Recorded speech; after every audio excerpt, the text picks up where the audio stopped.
প্রশ্ন উত্তর থাকুক, কি বলেন? ফজর পড়া লাগবে না? ফজর পড়া লাগবে তো? তাহলে আচ্ছা, সংক্ষেপে দেখিয়ে আমি বলার চেষ্টা করি, আপনারা একটু সবর করেন। বিসমিল্লাহ। এলাকায় কিছু লোক আছে যারা বিয়ের সম্বন্ধ আসলে ভেঙে দেয়, তাদের সম্পর্কে কিছু বলেন। সমাজে কিছু ব্যক্তি যারা সুদ খায়, এরকম কিছু ব্যক্তি আছে যারা মসজিদ পরিচালনা কমিটিতে যুক্ত থাকে, এদের বিষয়ে কি বলবেন? আমরা দেখি যে বড় ভাই মারা গেলে বড় ভাইয়ের ছেলে মেয়ে এবং বউয়ের কথা চিন্তা করে ছোট ভাই বড় ভাইয়ের বউকে বিয়ে করে। আমি জানতে চাচ্ছি যে ছোট ভাই মারা গেলে ছোট ভাইয়ের ছেলে মেয়ে এবং বউয়ের কথা চিন্তা করে ছোট ভাই বউকে বড় ভাই বিয়ে করতে পারবে কিনা, বড় ভাইয়ের বউ থাকা অবস্থায়? এটি ইসলাম কি বলে? ফজরের সময় ঘুম থেকে উঠতে দেরি হলে করণীয় কি? নামাজের প্রত্যেক রাকাতে আউযুবিল্লাহ বিসমিল্লাহ পড়তে হবে কিনা? আমি দাঁড়িয়ে রাখি, এটা আমার স্ত্রী পছন্দ করে না, এক্ষেত্রে আমার করণীয় কি? আমার স্বামী প্রবাসে থাকে, কেনাকাটার সবকিছু আমার করতে হয়, এক্ষেত্রে কি আমি গুনাহগার হব? বিড়ি সিগারেট বিক্রি করার উপার্জন হালাল নাকি হারাম? আমি পর্দা করে চলতে চাই, কিন্তু যেই পরিবার যৌথ পরিবার হওয়ার কারণে পর্দা করে চলতে পারি না, এক্ষেত্রে আমার করণীয় কি? আমি প্রবাসী ব্যাংক থেকে লোন নিয়ে বিল্ডিং করতে চাই, এটা করা যাবে কিনা? অনেক সময় কোনো মুসলমানের পরিচয় উল্লেখ করতে গিয়ে লেখা হয় তিনি অমুক সম্ভ্রান্ত মুসলিম পরিবারে জন্মগ্রহণ করেছেন। মুসলমানের মধ্যে আবার সম্ভ্রান্ত অসম্ভ্রান্ত বলতে কিছু আছে কিনা? আমরা যদি কোনো রাজনৈতিক দলকে সাপোর্ট করি এবং সে ক্ষমতায় বসে যদি কোনো অপরাধমূলক কাজ করে বা অন্যায় করে, তাহলে কি তার সাপোর্ট করার কারণে আমাদের সমান পাপের ভাগিদার হবে? সকালে ঘর ঝাড়ু না দিলে কি গুনাহ হয়? অ্যাক্সিডেন্টে কোনো মুসলিম মারা গেলে উনি কি শহীদি মর্যাদা পান? স্বামী মারা গেলে স্ত্রীর নাকের দুল, কানের দুল, হাতের বালা খুলে ফেলতে হবে? কোনো ব্যক্তি মারা গেলে তার পক্ষ থেকে তার ছেলে কারো কাছে ক্ষমা চাইলে ওই ব্যক্তির ক্ষমা না করে, তাহলে তা মারা যাওয়া ব্যক্তির কি হবে? হিন্দুদের দোকানে মিষ্টি খাওয়া যাবে কিনা? আমার স্বামী প্রবাসে থাকে, তিনি প্রতি মাসে একটা নির্দিষ্ট পরিমাণ টাকা পাঠান, কিন্তু অনেক মাসে তার চেয়ে বেশি টাকা আমার খরচ হয়ে যায়, তখন স্বামী আর টাকা পাঠাতে চায় না, তাই আমি অনেক সময় 1000 টাকা খরচ করে বলি 2000 টাকা খরচ হয়েছে। হুজুর, তাহলে এতে কি আমার অন্যায় বা পাপ হবে? বোনদের সম্পত্তি ভাইরা বাবার কাছ থেকে লিখে নিয়েছে, এখন ভাইরা বলতেছে বাবা লিখে দিছে, আমরা কি করব? এই ভাইকে কিয়ামতের ময়দানে আল্লাহ রাব্বুল আলামিন ছাড় দিবেন বলে মনে হয় না বোনদের হক মেরে চললে। অনেক ফ্যামিলিতে এটা হয় যে বাবা লিখে দিছেন, এখন ভাই বলে ভাই আমি কি করব, বাপ তো আমাকে দিছেন। আপনি কি করবেন? খুব সোজা অঙ্ক, আপনাকে বাপ দিয়া ভুল করছেন, আপনি এখন সেটা ব্যাগ দিবেন, বাস শেষ। আপনারে ব্যাগ দিতে তো কেউ নিষেধ করে নাই। শেয়ানা পাবলিক বলে যে বাপে লিখে দিছে, আমি কি করব? বাপে যদি ভুল করে তাহলে সেটাকে আপনি সংশোধন করবেন, আপনি এখন বোনেরটা বোনে ফেরত দিয়ে দিবেন, বাস এটা হলো কর্তব্য, না হলে গুনাহগার হবেন। আমরা দেখি যে বড় ভাই মারা গেলে বড় ভাইয়ের ছেলে মেয়ে এবং বউয়ের কথা চিন্তা করে ছোট ভাই বড় ভাইয়ের বউকে বিয়ে করে। আমি জানতে চাচ্ছি যে ছোট ভাই মারা গেলে ছোট ভাইয়ের ছেলে মেয়ে এবং বউয়ের কথা চিন্তা করে ছোট ভাই এর বউকে বড় ভাই বিয়ে করতে পারবে কিনা, বড় ভাইয়ের বউ থাকা অবস্থায়? এটি ইসলাম কি বলে? ভাইরা আমার, কোনো ভাইয়ের স্ত্রী মারা যাওয়ার পর অন্য কোনো ভাই যদি সেই ভদ্র মহিলাকে বিবাহ করেন ইদ্যত পালনের পর 4 মাস 10 দিন পর বিয়ে করা যায়, তখন যদি বিয়ে করেন এটা প্রশংসনীয় কাজ। অভিভাবকত্বের জায়গা থেকে, ভাতিজাদের প্রতি দায়িত্বশীলতার জায়গা থেকে এটা খুবই প্রশংসনীয় কাজ। আমাদের সমাজ বেশিরভাগ মানুষ এটাকে ভালো চোখে দেখে না, কারণ সমাজটা তো সব রোগাদের সমাজ, রোগী হয়ে গেছি আমরা। ভালো জিনিস আমাদের কাছে খারাপ লাগে, খারাপটা বরং ভালো লাগে। তো এটা ভালো কাজ। এখন কথা হলো, বড় ভাই তার একজন স্ত্রী আছেন, এই অবস্থায় ছোট ভাই মারা গেছেন, ছোট ভাই স্ত্রীকে বিয়ে করবেন কিনা? উত্তর হলো, ছোট ভাইয়ের স্ত্রীকে বিয়ে করতে শরিয়াত দৃষ্টিকোণ থেকে কোনো বিধিনিষেধ নাই, বিয়ে করতে পারবে না এমন কোনো কথা নাই। বাকি তার দুজন স্ত্রী একসঙ্গে থাকলে তিনি ইনসাফ করতে পারবেন কিনা, শরিয়ার বিধিবিধান মানতে পারবেন কিনা, সাম্যতা বজায় রাখতে পারবেন কিনা, এখানে আবার কিন্তু ন্যায্যতার ওয়াজ আনলে হবে না, এখানে কিন্তু সাম্যতা লাগবে, সমান সমান দিতে হবে। এখানে আল্লাহ তাআলা সেটা আমাদের জন্য আবশ্যক করে দিয়েছেন, তো সেটা করতে পারবে কিনা এই বিষয়টা নিশ্চিত করতে হবে। যদি পারেন তাহলে সব যদির পরে, সব শর্ত পূরণ হওয়ার পর তিনি চাইলে শরিয়া সম্মত ভাবে তিনি বিবাহ করতে পারবেন। কিন্তু অনেক ক্ষেত্রে দেখা যায় ভালোর জন্য করতে গিয়ে উল্টা আরো খারাপ হয়। দেখা যায় ঘরে বিশ্বযুদ্ধ লেগে যায়, আছে না নাই? যদি কোনো আল্লাহর বান্দী, যদি আল্লাহর কোনো বান্দী যদি স্যাক্রিফাইস করেন এক্ষেত্রে, তাহলে এটা অবশ্যই একজন জান্নাতি মানুষের। ফজরের সময় ঘুম থেকে উঠতে দেরি হলে করণীয় কি? দেরি হলে কোনো একদিন হঠাৎ দেরি হয়ে গেছে, তাহলে যখন উঠছেন তখন নামাজ পড়বেন। মান্না মান সালাতিন আও নাসিহা ফালিউসাল্লিহা যাযাকারা ফাইন্না যালিকা ওয়াক্তুহা। কোনো কারণে একদিন মিস হয়ে গেছে, কিন্তু ডেইলি আপনি সকাল 7টা বাজে উঠে ফজর নামাজ পড়েন, মায়ের একটাও নিচে পড়বে না।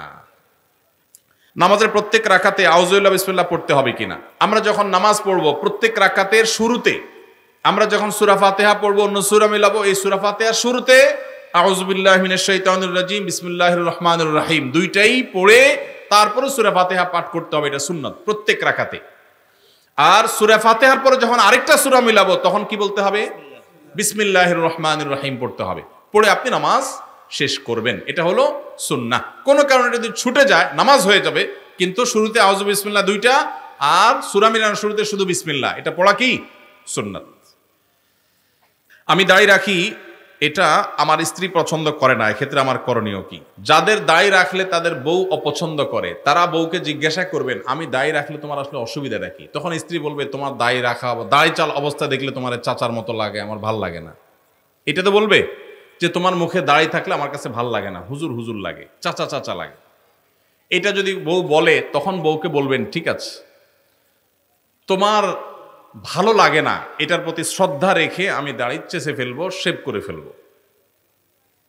তবে সেই সাথে আমারও একটা কথা আছে, তোমার মাথার এই যে এত লম্বা লম্বা চুল আমার একদম ভাল লাগে না, আমার মন চায় তুমি এগুলো সব চেঁচে একদম ফুল গোলালোর মতো হয়ে যাও, আমার এটা খুব ভাল লাগে। আপনি যখন এটা বলবেন, আপনার স্ত্রী যিনি দাড়ি পছন্দ করছেন না তিনি তখন আপনাকে যেটা রিপ্লাই দিবে সেটা হলো, তিনি বলবেন তোমার আসলে ডাক্তার দেখানো উচিত, তোমার মাথার সমস্যা হয়ে গেছে। মেয়েদের মাথার চুল আবার কেউ অপছন্দ করে? তখন আপনি বলবেন এই কথাটাই আমি বলতে চাইছিলাম আগে, এই যে মাথায় সমস্যা হওয়ার কথা আপনি আমাকে বললেন না, এই কথাটাই আমি বলতে চাইছিলাম, মায়ের ভয়ে বলি নেই। আল্লাহ তাআলা দাঁড়িয়ে আমার মুখে গজাইছেন, আপনার মুখে তো গজার নাই।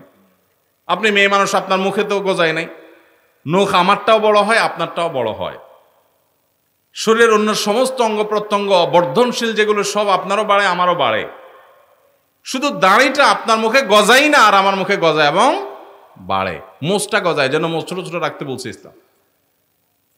তাহলে আল্লাহ তাআলা আপনাকে একটা জিনিস দেয় নাই, আমাকে একটা জিনিস দিছে, তাহলে বোঝা গেছে এটা পুরুষত্বের মার্কা, এটা পুরুষত্বের মার্কা। এখন যে ভাইদের মুখে দাড়ি নাই আপনারা রাগ করেন না, আপনাদেরকে কষ্ট দেওয়ার জন্য বলছি না, আমি শুধু এটুকু বলছি যে দাড়ি এটা পুরুষত্বের আলামত। দাড়ি এটা কিসের আলামত? পুরুষত্বের আলামত। কারণ আল্লাহ তাআলা নারীকে দাড়ি দিছেন, পুরা বডির মধ্যে দেখবেন এই একটা জিনিসই মহিলাদের নাই, আপনার আছে, দাড়ি আর মোচ। দাড়ি আর গোঁফ ছাড়া সবকিছুই তাদেরও আছে, আমাদেরও আছে, কিন্তু এই জিনিসটা আল্লাহ তাআলা আমাদেরকে দিয়েছে, তাহলে এটা আমাদের একটা মার্কা। এখন এই মার্কা যদি কেউ পরিবর্তন করে ফেলতে বলে, এটা তো মানা যায় না। এটা কি মানা যায়? কোনো মহিলার কাছে যদি পুরুষের দাড়ি ভালো না লাগে, তাহলে এইটা কি আসলে মহিলা নাকি হিজড়া? এইটা নিয়ে প্রশ্ন তোলার সুযোগ আছে, এটা নিয়ে প্রশ্ন তোলার সুযোগ আছে। কারণ মহিলা হইলে তো বিপরীত লিঙ্গের প্রতি টান থাকার কথা, মহিলা হইলে তো পুরুষের মুখে দাড়ি দেখে তার ভালো লাগার কথা, কারণ আল্লাহ তাআলা ওইভাবেই দিয়েছেন পুরুষকে। ভাইরা আমার, যেই মেয়ে আপনার দাড়িকে পছন্দ করবে না, আপনি ওই মেয়ে কি দুঃখে বিয়ে করতে যাবেন? দেশে কি মেয়ের তল পড়ছে নাকি, অভাব পড়ছে নাকি? আল্লাহ তাআলা আমাদের বোনদের রুচিগুলোকে ইসলামের সাথে সঙ্গতিপূর্ণ রুচি করার তৌফিক দান করুন। আল্লাহ তাদেরকে ভালো উন্নত রুচি দান করুন। আমাদের যেসব ভাইদের মুখে দাড়ি নাই, আল্লাহ ভাইদের মুখে দাড়ি দান করে দিন। আর যাদের মুখে দাড়ি আছে, শুধু দাড়ি থাকলেই যে খাঁটি মুসলমান হয়ে গেছে সেটা না, তাদের আখলাক আমল সবকিছুকে আল্লাহ ঠিক করার তৌফিক দান করুন।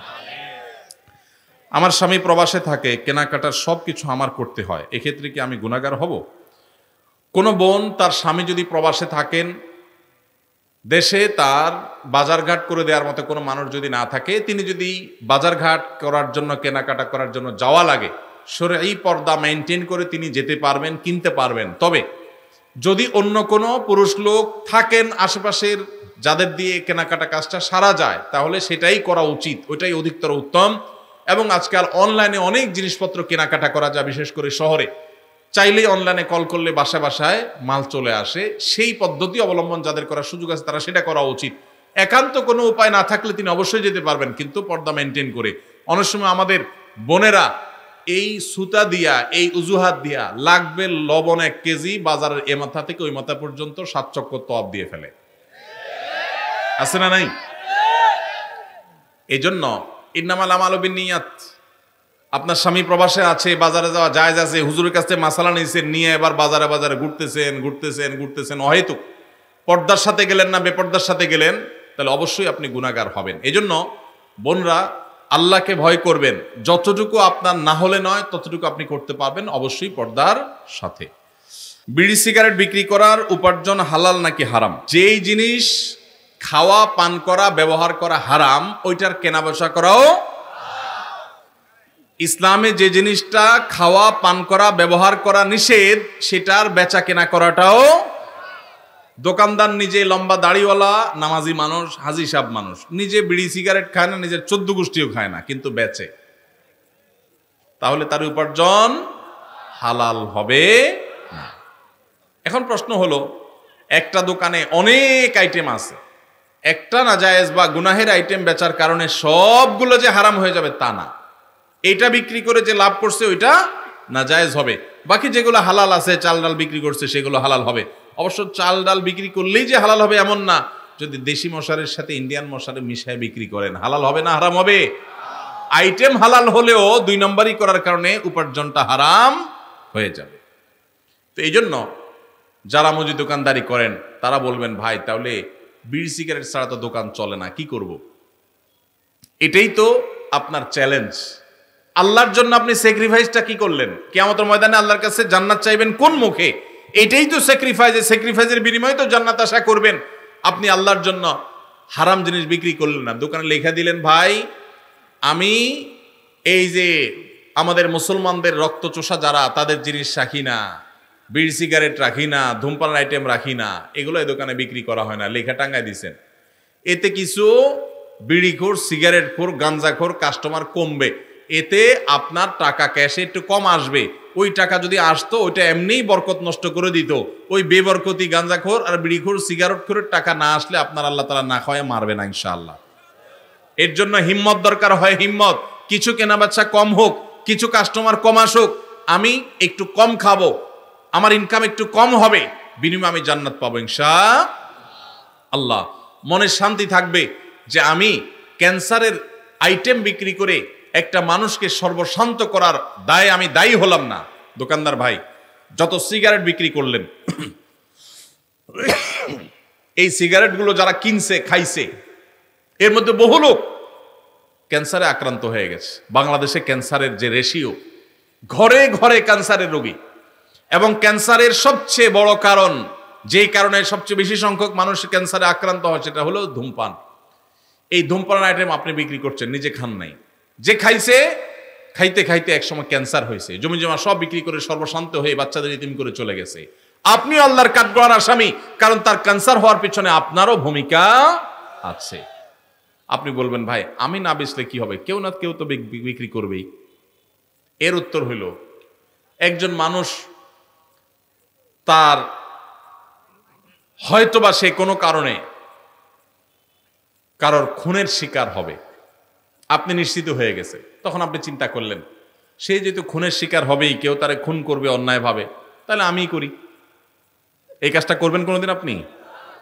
সে আনা মানুষ তো, এটা তো আপনি বুঝেন 16 আনা, যে আমি না মারলে কি হবে, আরেকজন তো মারবেই, তাহলে আমিই মারি, এই কাম তো আপনি করেন না।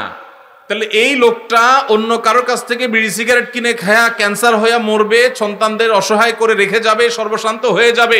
এর জন্য কেউ বিক্রি করে করুক, আমি করব না। সে দায়ী হয় হোক, আমি দায়ী হব না। আল্লাহ তাআলা আমাদেরকে বুঝার তৌফিক দান করুন। সৎ সাহস লাগে ভাই, ইমানের শক্তি লাগে, ইমানের শক্তি লাগে। হারাম ছাড়ার জন্য কি লাগে?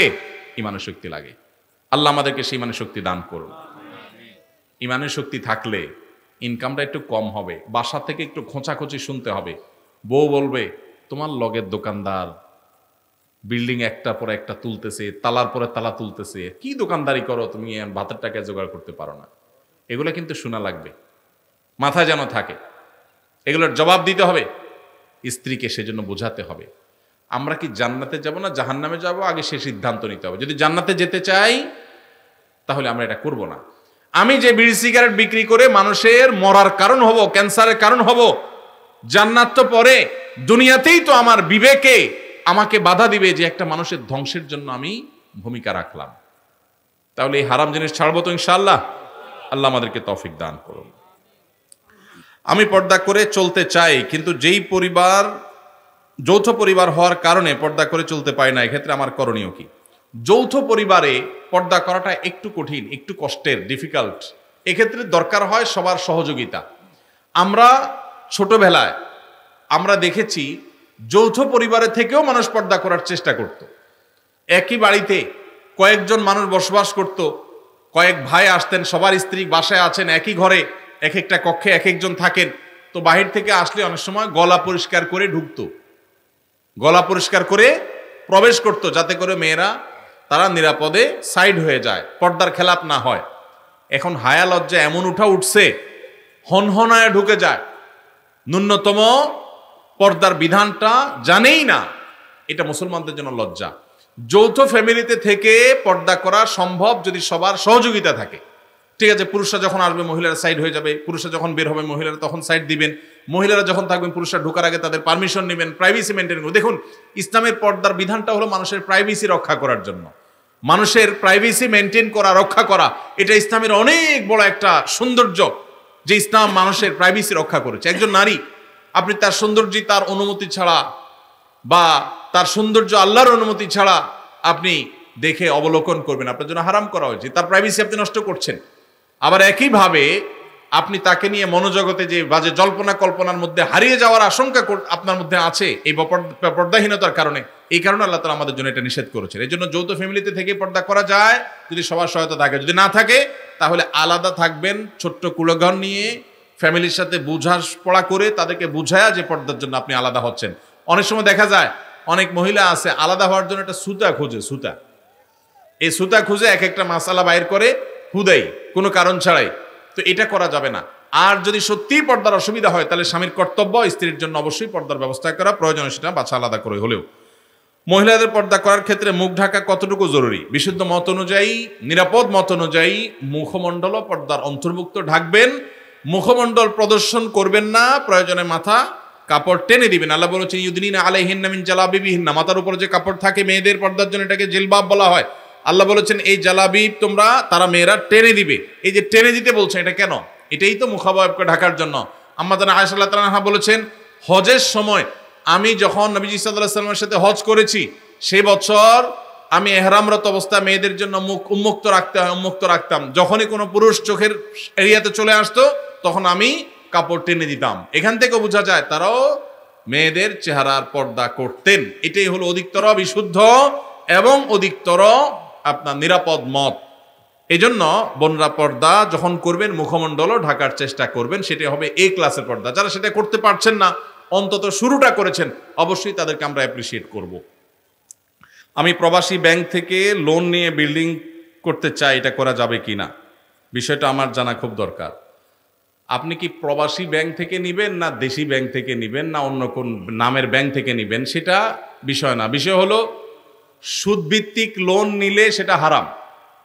কোন ব্যাংক থেকে নিচ্ছেন সেটা ম্যাটার না। ব্যাংক থেকে যদি সুদভিত্তিক লোন নেন সেটা কি হারাম। আপনি বাড়ি করার জন্য সুদভিত্তিক লোন নেই, সেটা হারাম হবে। প্রয়োজনে আপনি ভাড়া বাড়িতে থাকবেন, কুড়ের ঘরে থাকবেন, কিন্তু হারামে জড়াবেন না। আল্লাহ আমাদেরকে বুঝদান করুক। বেশিরভাগ গ্রামে শহরে এখন মানুষ কথায় কথায় সুদের কারবার করে। সুদ যে কত ভয়াবহ! আল্লাহ তাআলা সুদের কারবারকারীকে যুদ্ধের ঘোষণা দিয়েছেন, যুদ্ধের ঘোষণা। ফাআযানু বিহারবি মিনাল্লাহি ওয়া রাসূলি, ভয়ঙ্কর ব্যাপার। কিন্তু গোটা পৃথিবীর অর্থনীতি দাঁড়িয়ে আছে সুদের উপরে। অনেক দীর্ঘ আলোচনা দরকার, আমার হাতে সময় নাই। আমি গোটা পৃথিবীর সংশোধনের দায়িত্ব নেই নাই, আমি আমার দায়িত্ব নিয়েছি। আল্লাহ আমাকে আমার সময় জিজ্ঞাসা করবে, এই জন্য আমি সুদের কারবার করব না ইনশাআল্লাহ। যারা মাসিক বেতনে কর্ম করে তাদের নির্দিষ্ট একটা সময় থাকে, যেমন 10টা থেকে 5টা অফিসিয়াল টাইম। সে যদি ব্যক্তিগত কাজে অফিসে পরে আসে বা আগে চলে যায়, তাহলে সেক্ষেত্রে বেতন নেওয়াটা কতটুকু হালাল হবে? খুবই দরকারি প্রশ্ন। আমাদের অনেক ভাইরা আছেন চাকরি করেন বিভিন্ন কোম্পানিতে, সরকারি বেসরকারি প্রতিষ্ঠানে। যেই কয় ঘন্টা ডিউটির জন্য আপনি চুক্তিবদ্ধ, ওই কয় ঘন্টা ডিউটি যদি আপনি ফাঁকি দেন, পরে আসেন, আগে চলে যান, আর কাজের ফাঁকে নিজের কাজ কাম করেন, মোবাইল টিপাটিপি করেন, ফাঁকি ঝুঁকি দেন, তাহলে তাদের ওই ফাঁকি ঝুঁকি দেওয়ার সময়টার যে ইনকামটা ওইটা হারাম হবে। সেই ইনকামটা কি হবে? হারাম হবে। অনেক হারাম আছে আমরা যেগুলো জানি না। সুদ খাওয়া হারাম আমরা জানি, ঘুষ খাওয়া হারাম আমরা জানি, কিন্তু চাকরির মধ্যে এই যে ফাঁকি ঝুঁকি দিয়ে টাইম নষ্ট করে ওই টাইমের বেতন আমি নিচ্ছি, এটা যে হারাম, এটা আমাদের বেশিরভাগ মানুষের সেন্সও নাই। ভাইরা আমার, আল্লাহর ভয়ে আমানতদারিতা রক্ষা করতে হবে। মুসলমান কখনো আমানতের খেয়ানতকারী হতে পারে না। এমনকি আপনি অফিসে বা কোম্পানি, সরকারি বেসরকারি যেখানে কাজ করেন, ডিউটির সময় আপনি বসে বসে যদি ওয়াজ শুনেন ইউটিউবে কাজ বাদ দিয়া, সওয়াব হবে না গুনাহ হবে? কোরআন তেলাওয়াতও যদি শুনেন সওয়াব হবে না গুনাহ হবে? ইমানদার কখনো সিসি ক্যামেরাকে ভয় পাবে না, ইমানদার ভয় পাবে কাকে? আল্লাহ রাব্বুল আলামিনকে। আমি 8 ঘন্টা করে ডিউটি করার জন্য চুক্তিবদ্ধ, মাস শেষ পুরো স্যালারিটা নিচ্ছি, অথচ আমি এভারেজে পুরো মাসে 8 ঘন্টা, 10 ঘন্টা, 15 ঘন্টা, 20 ঘন্টা ফাঁকি দিয়েছি, সেই টাইমের সময়টা স্যালারি আমি নিচ্ছি, এটা হারাম। অনেক ওলামা একরাম আছেন, আল্লাহ তাদের মধ্যে আল্লাহর ভয় এমনটা দিয়েছেন। টুমচর আলিয়া মাদ্রাসা বাংলাদেশের সবচেয়ে প্রাচীন মাদ্রাসাগুলোর একটা, সবচেয়ে পুরাতন মাদ্রাসাগুলোর, শতবর্ষী মাদ্রাসাগুলোর একটা হলো লক্ষ্মীপুর জেলার টুমচর আলিয়া মাদ্রাসা। টুমচর আলিয়া মাদ্রাসার প্রিন্সিপাল ছিলেন শেখ হারুন আল মাদানী হাফিজাউল্লাহ, এখনো বেঁচে আছেন, সিনিয়র আলেমে দ্বীন, লক্ষ্মীপুরের কৃতি সন্তান। শেখ হারুন আল মাদানী তিনি কিছুদিন আগে রিটায়ারমেন্টে গেছেন, কিছুদিন আগে বলতে 2-3 বছর হয়েছে সম্ভবত। তিনি রিটায়ারমেন্টে গেছেন, প্রিন্সিপাল ছিলেন ওই প্রতিষ্ঠান থেকে, তিনি অবসরে গেছেন। অবসরে যাওয়ার সময় তিনি যা সুযোগ সুবিধা পেয়েছেন, সেখান থেকে একটা চেক লিখে একটা বড় অ্যামাউন্ট, কয়েক লাখ টাকার একটা অ্যামাউন্ট তিনি মাদ্রাসার ফান্ডে দিয়ে দিছেন, মাদ্রাসায় তিনি সেটা দিয়ে দিছেন। এবং এটার কারণ হিসাবে, এটা তিনি আমাকে বলেন নাই, আমি অন্যভাবে জানছি, এর কারণ হিসাবে তিনি উল্লেখ করেছেন যে এত দীর্ঘ বছর, এত বছর কাজ করেছি এই প্রতিষ্ঠানে, চেষ্টা করছি ঠিকঠাক মতো ডিউটি পালন করতে, আমার অজান্তে হয়তো কোনো ফাঁকি ঝুঁকি হয়ে গেছে, হয়তো কোনো সময় নষ্ট হয়ে গেছে, হয়তো কোনো দিন দেরি হয়ে গেছে, আগে বের হয়ে গেছি, হয়তো কোনো সময় ব্যক্তিগত কাজ করে ফেলছি ডিউটির মধ্যে, সেই সময়গুলোর বেতনও তো সব আমার অ্যাকাউন্টে ঠিকই আসছে, কোনোটাই তো আর বাদ দেই নেই। এই জন্য কিয়ামতের ময়দানে যেন দাঁড়ায় থাকতে না হয়, জান্নাতের পথে যেন বাধা হয়ে না দাঁড়ায়, এই জন্য কিছু টাকা এর চেয়ে বেশি হবে না, এর কমই থাকবে, একটু বাড়ায়া সতর্কতামূলক দিলাম আমি দায়মুক্ত হওয়ার জন্য। মানুষ এখনো পৃথিবীতে আছে, সংখ্যায় কম কিন্তু আছে। আল্লাহ আমাদেরকে মানুষ, সেই ইমানদার, সেই মুসলমান হওয়ার তৌফিক দান করুন। ইমানদারকে কোনো সিসি ক্যামেরার মনিটরিং এর প্রয়োজন হয় না, তার সেলফ মনিটরিং, নিজেকে নিজে মনিটর করে, আল্লাহর মনিটরিং এ বিশ্বাস করে। আল্লাহ আমাদেরকে সেরকম মুসলমান হওয়ার তৌফিক দান করুন। তাহলে ভাই, ডিউটির ফাঁকে এই ফাঁকি ঝুঁকি করলে সেটা নাজায়েজ হবে। এরপরে প্রশ্ন হলো, অনেক সময় কোনো মুসলমানের পরিচয় উল্লেখ করতে গিয়ে লেখা হয় তিনি অমুক সম্ভ্রান্ত মুসলিম পরিবারে জন্মগ্রহণ করেছেন। প্রশ্ন হলো, মুসলমানের মধ্যে আবার সম্ভ্রান্ত অসম্ভ্রান্ত বলতে কিছু আছে কিনা? খুবই দরকারি এবং যৌক্তিক প্রশ্ন। এই প্রশ্ন এর আগেও কোথাও আমাকে করা হয়েছে এবং এ বিষয়ে অনেক বছর আগে আমি, আমার একটা ফেসবুক আইডি ছিল, এখন আর নাই, সেটা ডিঅ্যাক্টিভ হয়ে গেছে, ওইটাতে আমি এ বিষয়ে লিখেছিলাম। খুবই দরকারি একটা প্রশ্ন। কোনো মানুষ তার পরিচয় পেপার পত্রিকায় দিতে গিয়ে বা কোনো সভা সমাবেশে দিতে গিয়ে অনেক সময় আমরা বলি তিনি অমুক জেলার, অমুক থানার, অমুক গ্রামের একটি সম্ভ্রান্ত মুসলিম পরিবারে জন্মগ্রহণ করেছেন, এটা তার ধর্মীয় পরিচয়। মারা গেলেও অনেক সময় এরকম গদবাদা কথা বলা হয় যে তিনি একটা সম্ভ্রান্ত মুসলিম পরিবারে জন্মগ্রহণ করেছেন। এই যে সম্ভ্রান্ত মুসলিম পরিবার, এই টার্মটাই কোনো সঠিক টার্ম না। কেন? কারণ আপনারা জানেন মুসলমানের মধ্যে কোনো সম্ভ্রান্ত অসম্ভ্রান্ত, নিচু জাত উঁচু জাত বলতে কোনো কিছু নাই। আল্লাহ কোরআনে বলেছেন ইন্না আকরামাকুম ইনদাল্লাহি আত্তাকুম। এর আগে আল্লাহ বলেছেন ইন্না খালাকনাকুম শুউবান ওয়া ক্বাবাইলা লিতাআরাফু। তোমাদেরকে বিভিন্ন গোত্রে বংশে আল্লাহ তাআলা সৃষ্টি করেছেন। কেন? আল্লাহ বলেছেন পরিচয়ের সুবিধার্থে। কোন গোত্রে জন্ম নিলে সে সম্ভ্রান্ত হয়, আবার কোন গোত্রে জন্ম নিলে অসম্ভ্রান্ত হয়, এই ধারণা ইসলামে নাই। ইন্না আকরামাকুম ইনদাল্লাহি আতকাকুম, তোমাদের ভিতরে সবচেয়ে সম্মানিত সে যার মধ্যে তাকওয়া সবচাইতে বেশি। হিন্দুদের মধ্যে আমরা আছে জানি উঁচু জাত নিচু জাত, মুসলমানদের মধ্যে এরকম উঁচু জাত আর নিচু জাত বলতে কোনো কিছু নাই। সকল মুসলমান আল্লাহর কাছে সম্মানিত যদি তাকওয়া থাকে, আর তাকওয়া যদি না থাকে, যত তথাকথিত নামকরা ফ্যামিলিতে জন্মগ্রহণ করুক না কেন, রাজবংশ জন্ম করুক না কেন, আল্লাহর কাছে সে নিকৃষ্ট, সে কখনো আল্লাহর কাছে মর্যাদাপূর্ণ না। এই জন্য সম্ভ্রান্ত মুসলমান আর অসম্ভ্রান্ত মুসলমান বলতে কোনো পার্থক্য বা ব্যবধান ইসলামে নাই। আমরা যদি কোনো রাজনৈতিক দলকে সাপোর্ট করি এবং সে ক্ষমতায় বসে যদি কোনো অপরাধমূলক কাজ করে বা অন্যায় করে, তাহলে কি তার সাপোর্ট করার কারণে আমাদের সমান পাপের ভাগিদার হবে? কোনো নেতাকে ভোট দিছেন, আপনি জানেন নেতা ভোট পাইয়া ভোট চুরি, টিন চুরি, গম চুরি, ডাকাতি, খুন খারাপি সব করবে, জানা শুনেও দিছেন, 500 টাকা পাইছেন সেজন্য। তাহলে এই টাকা যেটা এনেছে এটা তো হারাম খাইছেন, আর নেতা সাহেব যত অপকর্ম কুকর্ম করবে সবগুলোর দায় আপনাকে কিয়ামতের ময়দানে বহন করা লাগবে। এটা মাথায় রাখতে হবে। আপনি দিছেন ভালো মনে করে, তিনি ভালো এটাই জানতেন, কিন্তু দেওয়ার পরে দেখলেন সে আকাম কুকাম করতেছে, তাইলে আপনার দায় নাই, এটা খেয়াল রাখতে হবে। সমাজে কিছু ব্যক্তি যারা সুদ খায়, এরকম কিছু ব্যক্তি আছে যারা মসজিদ পরিচালনা কমিটিতে যুক্ত থাকে, এদের বিষয়ে কি বলবেন?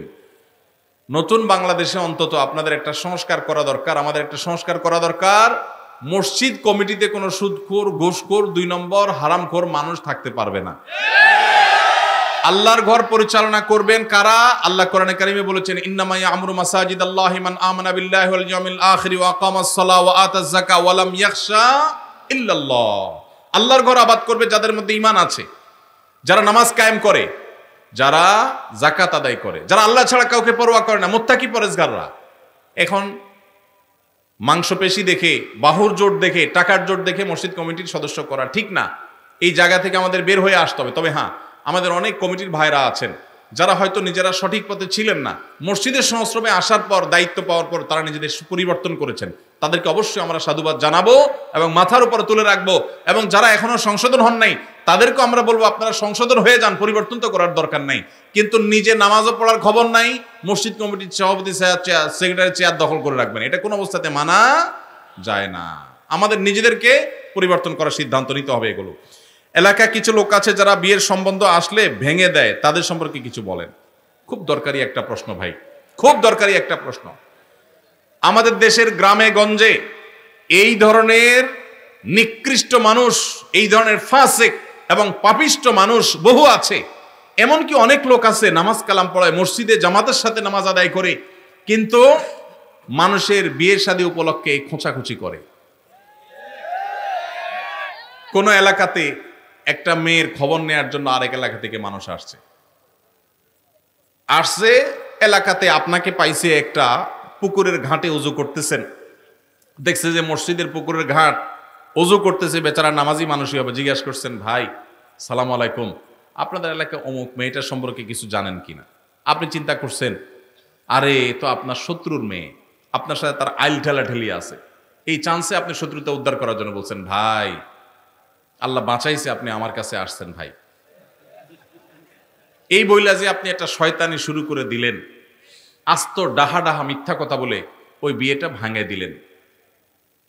এই কাজটা শুধু মিথ্যা না, আল্লাহর জমিনে আল্লাহর আরশ কাঁপার মতো সবচেয়ে ভয়াবহ অপরাধগুলোর মধ্যে থেকে একটি। কারণ এখানে একটা নিষ্কলুষ চরিত্রে আপনি কালিমা দিলেন, একজন নিরপরাধ মানুষ সম্পর্কে মিথ্যাচার করলেন, আবার নিজে মিথ্যা কথা বললেন, আবার ওই লোকটাকে অসত্য সংবাদ দিলেন, মিথ্যা সাক্ষ্য দিলেন। অনেকগুলো কবিরা গুনার সমাহার এখানে আছে, একটা কবিরা গুনাহ নয়, অনেকগুলো কবিরা গুনাহ একযোগে হচ্ছে, আপনি টেরও পাচ্ছেন না। জাহান্নামে যাওয়ার জন্য বেশি কিছু দরকার হবে না ভাই। আবার দেখা যায় নিজের পক্ষের লোক সম্পর্কে যদি জিজ্ঞাসা করে, ভাই অমুক ছেলেটা সম্পর্কে কি জানেন? ছেলেটা আপনার বোনের ছেলে, বাইগনা, আপনার কাছেই আসছে। আপনি চিন্তা করলেন, হায় হায়, আল্লাহ বাঁচাইছে যে আরেকজনের কাছে যায় নাই, ছেলের গুদুড় আছে, বহুত বদনাম আছে। আপনি বলতেছেন, ভাই আমাদের এই গ্রামে যদি একটা ফেরেশতার মতো ছেলে থাকে তো এই ছেলে আছে ভাই, একের ছেলে একের। এই ক্ষেত্রেও আপনি ওই মেয়েওয়ালাদেরকে, মেয়ে পক্ষকে মিথ্যা তথ্য দিয়ে তাদেরকে ক্ষতিগ্রস্ত করলেন, বিভ্রান্ত করলেন, মিথ্যা সাক্ষ্য দিলেন, এক্ষেত্রেও আপনি অপরাধী। তাহলে কি করবেন? যতটুকু সত্য ততটুকু বলবেন। সত্য বলার মতো যদি বুকে বল না থাকে, যদি মনে হয় সত্য বললে আমি মাইদ্যের খাওয়া লাগবে, তাহলে বলবেন, ভাই সরি, অন্য কেউ যারা চিনে জানে তাদেরকে জিজ্ঞাসা করেন, আপনি অ্যাভয়েড করে যান। কিন্তু বলতে যখন যাবেন তখন আপনাকে সত্য বলতে হবে। নবী সাল্লাল্লাহু আলাইহি সাল্লাম বারবার আমাদেরকে সতর্ক করেছেন। তিনি বলেছেন, যদি তোমাকে কিছু বলতে হয় ফালিয়াকুল খায়রা আও লিয়াসমুত, তাহলে ভালো সত্য যেটা সেটাই বলবে, আর না হলে চুপ থাকবে। কিন্তু বলতে গিয়ে মিথ্যা বলা যাবে না। অনেক ভাইরা আছেন এই অপকর্ম করেন, কোনো কারণ ছাড়াই করেন, অযথা খোঁচাখুচি করেন, আছে না নাই? এই বিয়ে ভাঙার তালে এগুলো হলো মানুষরূপী শয়তান। আপনি যদি আস্ত মানুষের সুরতে শয়তান দেখতে চান, এইরকম বিয়ে ভাঙাভাঙির কাজ যারা করে এরা হলো সে মানুষরূপী শয়তান। কেন বলেছি জানেন? কারণ ইবলিস শয়তান সবচেয়ে বেশি খুশি হয় একটা সংসার ভেঙে দিলে। একটা সংসার ভেঙে দিলে শয়তান সবচেয়ে বেশি খুশি হয়, অন্য কোনো কাজে শয়তান এত খুশি হয় না। আর এই লোকটা একটা বিয়ে হতে যাচ্ছিল, মিথ্যা কথা বলে ভেঙে দিয়েছে, অথবা অজাগা বিয়ের ব্যবস্থা করে দিয়েছে মিথ্যা তথ্য দিয়ে। এই লোকটা শয়তানের সে কাজটা করেছে। আল্লাহ আমাদেরকে এই দুশ্চরিত্র থেকে বেঁচে থাকার তৌফিক দান করুন। যাদের বদভ্যাস আছে আল্লাহর ওয়াস্তে তারা ছেড়ে দেন, আল্লাহকে ভয় করেন। সকালে ঘর ঝাড়ু না দিলে কি গুনাহ হয়? না ভাই, ঘর ঝাড়ু না দিলে কোনো গুনাহ হয় না। এগুলো কুসংস্কারের কথা। আগের যুগের মানুষরা নিজের বৌমা পোলাপান এগুলাকে সোজা রাখার জন্য অনেক জাল হাদিস বানাইতো। এটা সেরকমই একটা। ধরেন বৌমাদেরকে দৌড়ের উপর রাখার জন্য একটা জাল হাদিস বানাই দিল, সকালে ঘর ঝাড়ু না দিলে গুনাহ হয়। এবার বৌমা সকালে উঠা ঘর ঝাড়ু দিবেই দিবে। তো আল্লাহর নামে নবীর নামে মিথ্যাচার এগুলো করা উচিত না। ঘর ঝাড়ু দিলেন কি না দিলেন এর সাথে গুনাহের কোনো সম্পর্ক না। তবে হ্যাঁ, বাসা বাড়ি পরিচ্ছন্ন রাখা উচিত, সেটা সকালে হোক আর বিকালে হোক। অ্যাক্সিডেন্টে কোনো মুসলিম মারা গেলে উনি কি শহীদি মর্যাদা পান? 5 শ্রেণী মানুষকে নবী সাল্লাল্লাহু আলাইহি সাল্লাম শহীদ বলেছেন, অর্থাৎ শহীদের মর্যাদা পাবে। অরিজিনাল শহীদ না, কিন্তু মর্যাদা পাবে। অরিজিনাল শহীদ তো যে আল্লাহর রাহে শহীদ হয়। আর এই 5 শ্রেণী মানুষ যারা শাহাদাতের মর্যাদা পাবে, সেই মানুষগুলোর মধ্যে থেকে 1 শ্রেণী মানুষ হলো কোনো দেয়াল চাপা, ওয়াল চাপা, কোনো কিছু চাপা পড়ে মারা গেলে, এখন গায়ের নিচে চাপা পড়ে মারা গেলে আশা করা যায় আল্লাহ তাআলা তাকে শাহাদাতের মর্যাদা দিবেন। স্বামী মারা গেলে স্ত্রীর নাকের দুল, কানের দুল, হাতের বালা খুলে ফেলতে হবে নাকি পড়তে পারবে? স্বামী মারা যাওয়ার পর স্ত্রীকে ইদ্যত পালন করতে হয় 4 মাস 10 দিন। এই 4 মাস 10 দিনের ভিতরে সে অন্যত্র বিয়ে বসতে পারে না, 4 মাস 10 দিনের পরে বসতে পারে। যেই ঘরে থাকে সেই ঘরে, ঘরে বলতে কোনো রুমের ভিতরে না, যে বাড়িতে থাকে ওই বাড়ির চৌহদ্দির মধ্যে থাকেন। দূর দূরান্তে ডাক্তার দেখানো বিশেষ প্রয়োজন ছাড়া বাহিরে যাবেন না, সাজগোজ করবেন না। কিন্তু এর মানে এই না যে হিন্দুদের মতো স্বামী মারা গেলে স্ত্রী সারা জীবন সাদা পোশাক পরে থাকতে হবে, সাদা শাড়ি পরা, এরকম কোনো কথা নেই। সাধারণ পোশাক আশাক তিনি পরে থাকবেন, আর সাজসজ্জা করবেন না। সেজন্য তার ওই যে গহনা টহনা পরে সাজসজ্জা করা সেগুলো করবেন না, এগুলো খুলে রাখবেন। আবার ইদ্যত যখন শেষ হবে তখন আবার স্বাভাবিক জীবনে ফিরে যাবেন। কোনো ব্যক্তি মারা গেলে তার পক্ষ থেকে তার ছেলে কারো কাছে ক্ষমা চাইলে ওই ব্যক্তির ক্ষমা না করে, তাহলে তা মারা যাওয়া ব্যক্তির কি হবে? যদি ক্ষমা করার মতো কোনো ইস্যু থাকে আর ক্ষমা না করে, সে অবশ্যই দায়ী থাকবে। ক্ষমা করার চেষ্টা করা উচিত। ক্ষমা করলে আল্লাহ তাআলা পছন্দ করেন এবং ভালোবাসেন ক্ষমাশীলকে।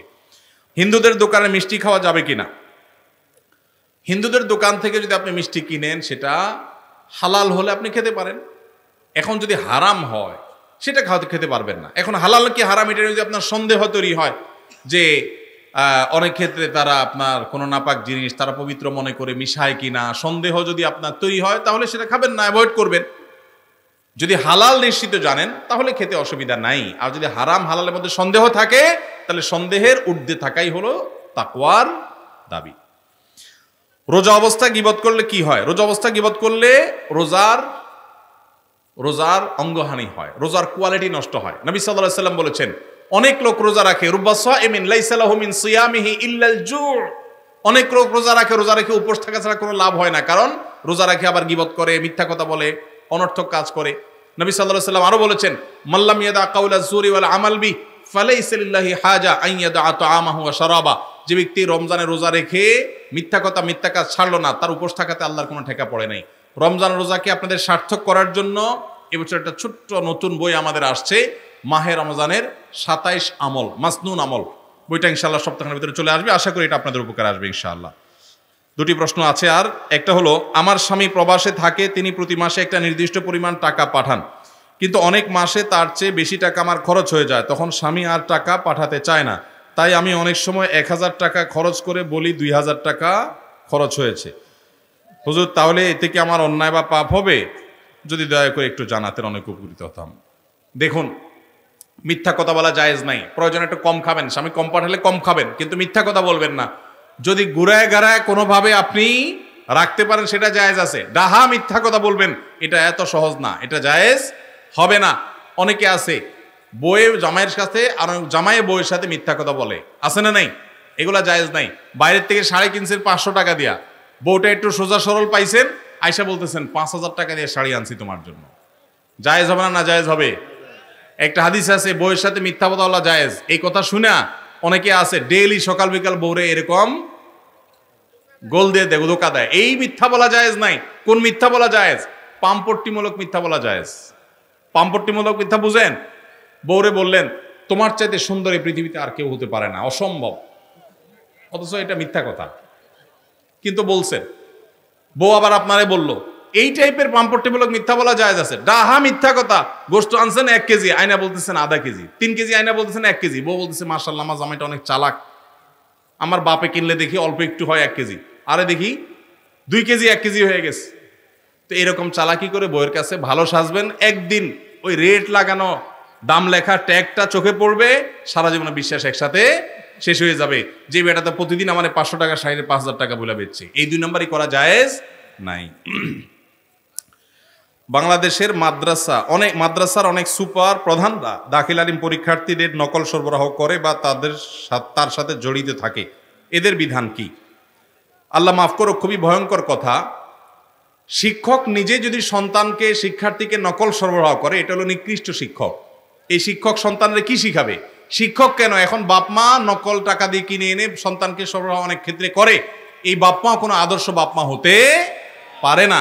আল্লাহ তাআলা আমাদের বাবা মা শিক্ষকদেরকে মানুষের মতো মানুষ হওয়ার তৌফিক দান করুন।